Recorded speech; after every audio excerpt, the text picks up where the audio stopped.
Ayan guys, ito na naman tayo sa konting tutorial ng ating pagbukas ng hood.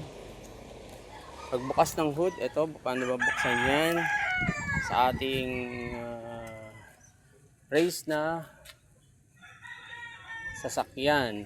So, tsaka yung ating pagbukas ng ating fuel. Ayan, paano natin bubuksan yan kung tayo magpapagas.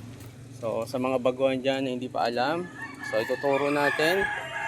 So, dito lang tayo sa driver's seat. Pagbubuksan natin yung pinaka-bonnet, yung hood, meron ditong maliit na hihilahin mo lang dito. Ayan, sa steering wheel, sa pinaka-ilalim, hilahin mo yan. Pag may tumunog, no, nadinig nyo, tumunog. So,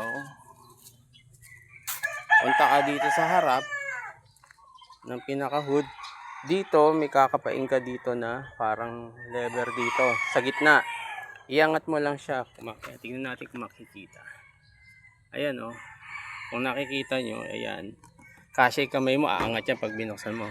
Ayan, umangat, di ba? Ayan yung lever. Iangat mo pag ganon. Pag nakapa mo siya, iangat mo. Ayun. Umangat na yung ating pinaka-hood. Tapos ito, yung kanyang pinaka-stand. So, wala akong kasama. Ako rin yung nagka-camera. Ayan. So, inano ko na lang sa ulo ko. Tinukod ko sa ulo yung pinaka-hood. Ayan. Angat mo lang, click mo lang yan. O, tapos ito yung i-click mo dito sa butas na yan. Wait lang guys. Ayan, nalaglag na. O, ayan.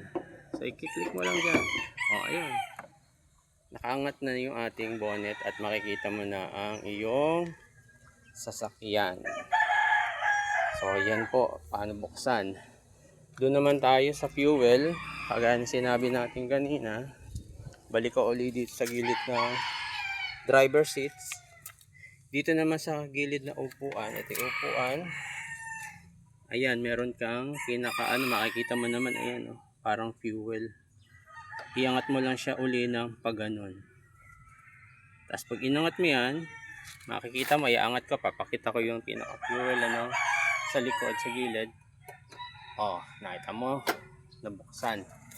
So ngayon, diyan na tayo papakarga ng ating gasolina.